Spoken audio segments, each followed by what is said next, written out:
Bonjour à tous, dernier épisode de Demain nous appartient, notre actualité du jour portera sur « Demain nous appartient », 1653, Aaron est capturé. Timothée trouve de terribles indices entre Lisa et Maxence.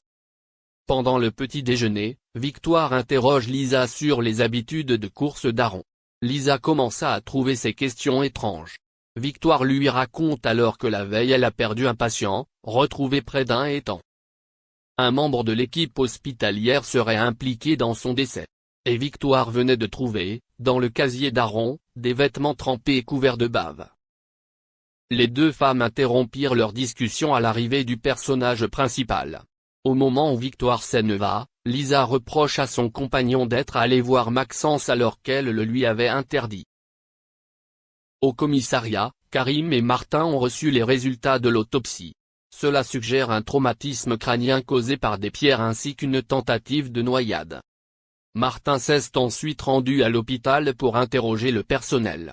Quand s'y est le tour de Victoire, elle révèle ce qu'elle a découvert dans le casier d'Aaron. Martin s'est donc dirigé vers lui pour vérifier s'il avait toujours sa carte de stationnement.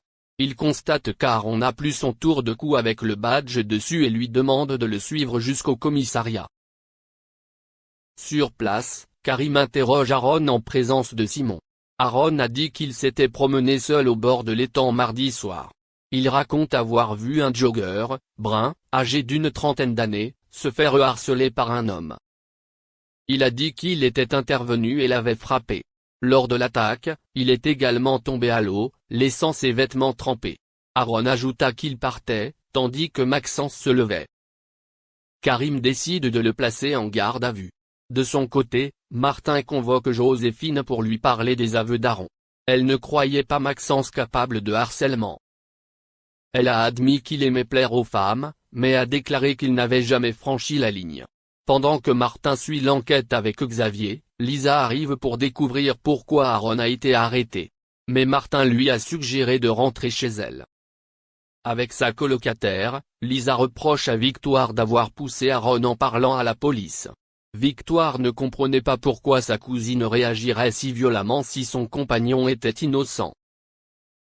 Pendant ce temps, Timothée informe Martin que Lisa et Maxence ont une connexion. En effet, ils ont travaillé ensemble pendant 3 ans au commissariat de Paris. Merci d'avoir regardé et à la prochaine vidéo. N'oubliez pas de vous abonner à notre chaîne. En attendant, dites-nous ce que vous en pensez dans la section commentaires ci-dessous. Si est ça.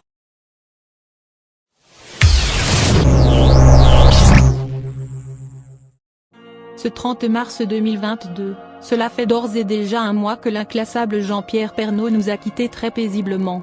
L'ancien animateur vedette de TF1 laisse derrière une immense tristesse dans le cœur des Français, de ses 4 enfants et de sa femme, Nathalie Marquet.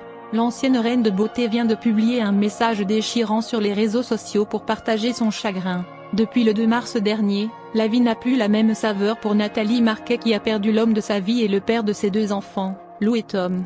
À 71 ans, il a rejoint les étoiles après s'être battu contre un cancer du poumon. Il avait déjà surmonté un cancer de la prostate en 2018. Ensuite, un premier cancer sur un poumon l'année dernière où il avait subi une opération. En septembre 2021, il apprend qu'il a un cancer sur l'autre poumon et que cette fois-ci, l'opération n'est pas envisageable. Tout va très vite, il entame un protocole de soins. Il part en vacances en décembre dernier pour profiter de sa famille. Il fait son 3e vaccin, ensuite 4 mini-AVC. Fait face à d'autres complications et décède finalement il y a un mois. Ses obsèques se sont déroulées le 9 mars à la basilique Sainte-Clotilde de Paris.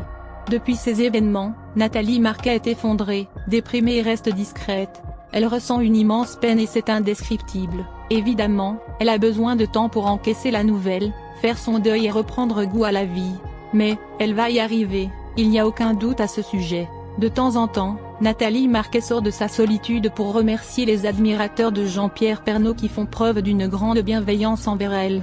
4 semaines, jour pour jour après le décès de son époux, Nathalie Marquet publie un message déchirant dans une story Instagram. « Je reçois des centaines de lettres par jour alors merci », commence l'ancienne chroniqueuse de TPMP. Elle continue « Merci de votre soutien qui me réchauffe le cœur », soulignant que son cœur est si triste et qu'elle les embrasse. Les internautes sont aussi émus qu'elle partage sa peine, c'est l'évidence. Une chose est sûre, Nathalie Marquet est une femme battante, courageuse et qui croit à sa bonne étoile.